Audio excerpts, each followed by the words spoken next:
Berbagai peristiwa dan kebijakan mewarnai jalannya pemerintahan Joko Widodo Yusuf Kala dalam beberapa waktu terakhir. Mulai presiden yang meningkatkan sinergi antar lembaga untuk menangkal radikalisme, hingga presiden yang meresmikan proyek kereta cepat Jakarta-Bandung. Untuk itu, Warta Istana kembali hadir mewartakan berbagai hal tersebut.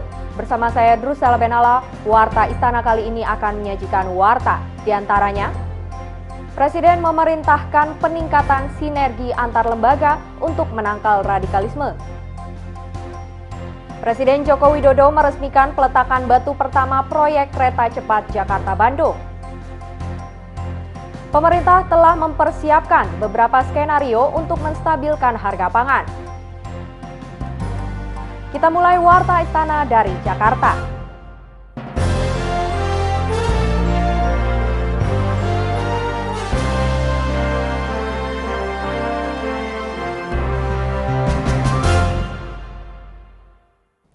Pemirsa, Presiden Joko Widodo memerintahkan peningkatan sinergi antar lembaga negara untuk menangkal radikalisme. Perintah ini termasuk meningkatkan program deradikalisasi atau pemantauan para narapidana kasus terorisme yang berada di penjara dan mantan narapidana terorisme yang telah kembali ke masyarakat. Presiden Joko Widodo memimpin rapat terbatas yang membahas program pencegahan terorisme dan deradikalisasi pada Kamis sore di Istana Presiden Jakarta. Dalam rapat tersebut, Presiden meminta kepada lembaga komunitas intelijen seperti TNI, Polri, Badan Intelijen Negara atau BIN, dan Badan Nasional Penanggulangan Terorisme atau BNPT menghilangkan egosentris serta pemisahan atau kompartementasi antar lembaga. Tak hanya peningkatan sinergitas, komunitas intelijen juga diminta untuk meningkatkan kemampuan mendeteksi dan menangkal aksi teror, termasuk fokus pada pelemahan kekuatan ideologi kepemimpinan, jejaring organisasi, hingga pendanaan asing yang dilakukan teroris. Saya ingin komunitas intelijen lebih meningkatkan kemampuan kontra teror, terutama dalam deteksi maupun cegah tangkal aksi teror. Dan harus fokus pada upaya melemahkan kekuatan terorisme mulai dari ideologi, mulai dari kepemimpinan, mulai dari jejaring, organisasi, dan pendanaan aksi terorisme. Presiden juga memerintahkan kepada Kementerian Hukum dan HAM, Kementerian Agama, Kementerian Komunikasi dan Informatika, serta BNPT untuk meningkatkan deradikalisasi narapidana serta mantan narapidana kasus terorisme, sekaligus memantau dan mendampingi mereka setelah membaur lagi dengan masyarakat agar radikalisasi tak terulang kembali. Dari Jakarta, Erwin Andreas, Kantor Berita Antara mewartakan. Sementara itu, Wakil Presiden Yusuf Kala menyebut ideologi Gerakan Fajar Nusantara atau Gavatar harus diluruskan karena dinilai telah meresahkan masyarakat. Selain dinilai menyimpang dari ajaran agama yang diakui, juga merekrut anggota secara diam-diam. Utama kita harus percaya bahwa kitalah Gerakan Fajar Nusantara atau Gavatar dinilai semakin meresahkan masyarakat. Hal tersebut karena selain menyebarkan ideologi menyimpang, Gavatar kerap merekrut masyarakat secara diam-diam. Menanggapi hal tersebut, Wakil Presiden Yusuf Kala mengatakan, ideologi Gavatar perlu diluruskan agar tidak meresahkan masyarakat. Menurut Wapres, organisasi berlandaskan agama seperti Majelis Ulama Indonesia memiliki peran untuk mengurus hal tersebut. Wapres melanjutkan, organisasi yang meresahkan masyarakat perlu dibubarkan. Hal tersebut ia sampaikan pada Kamis siang di kantor Wakil Presiden Jakarta Pusat. Gavatar kan itu kan apakah masih sebagai organisasi atau sebagai faham? Itu beda dua kan. Sebagai organisasi pasti dia harus bubar gitu kan, karena melanggar aturan-aturan umum kan. Sebagai ideologi harus diluruskan. Seperti yang diketahui, Gavatar merupakan organisasi yang telah lama berdiri dan sudah dideklarasikan pada 21 Januari 2012. Keberadaan Gavatar kini banyak dikecam masyarakat dan dilarang pemerintah karena ideologinya yang dinilai menyimpang. Sejumlah warga yang dinyatakan hilang ternyata telah direkrut dan bergabung dengan Gavatar. Dari Jakarta, Amir Musa Adi Mas Raditya, Kantor Berita Antara mewartakan.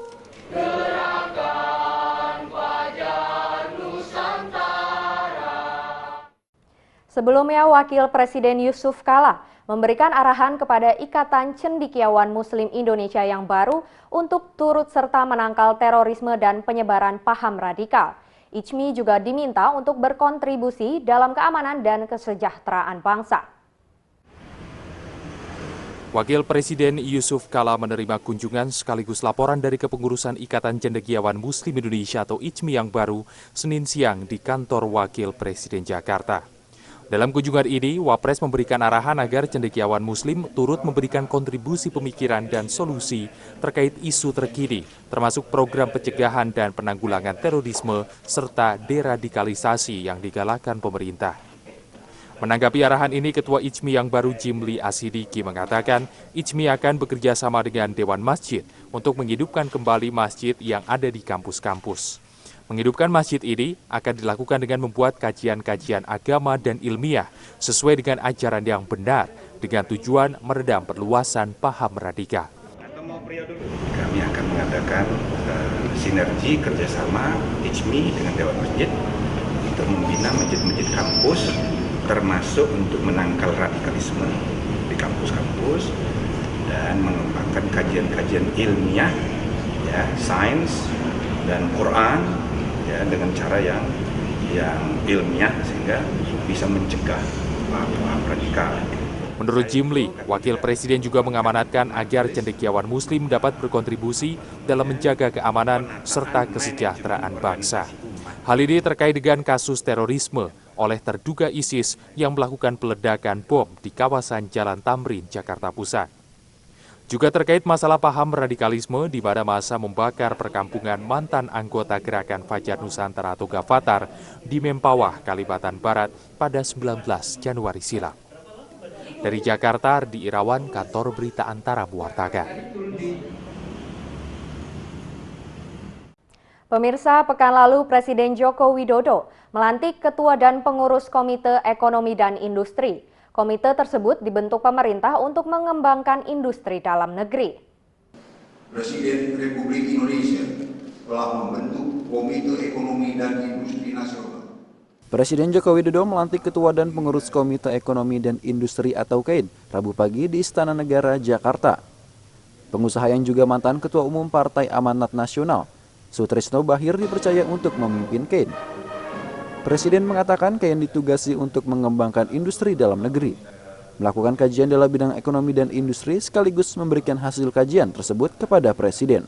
KAIN ini karena di sana ada pelaku-pelaku, di situ juga ada dari akademisi.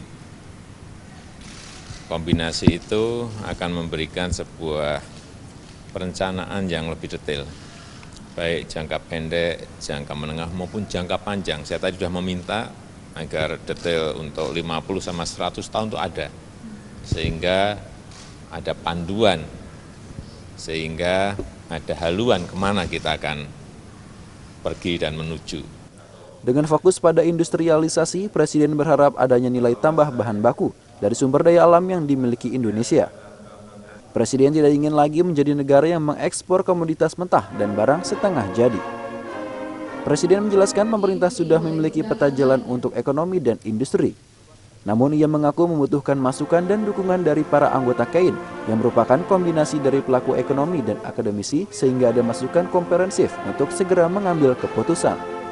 Presiden berpesan agar dalam memberikan rekomendasi, KAIN bisa memberikan masukan yang konkret sehingga bisa langsung direalisasikan. Dari Jakarta, Adi Mas Reditya, Kantor Berita Antara, mewartakan. Presiden menargetkan Indonesia berada di peringkat 40 besar dalam survei peringkat kemudahan berbisnis yang dilakukan Bank Dunia. Saksikan warta ini sesaat lagi hanya di Warta Istana.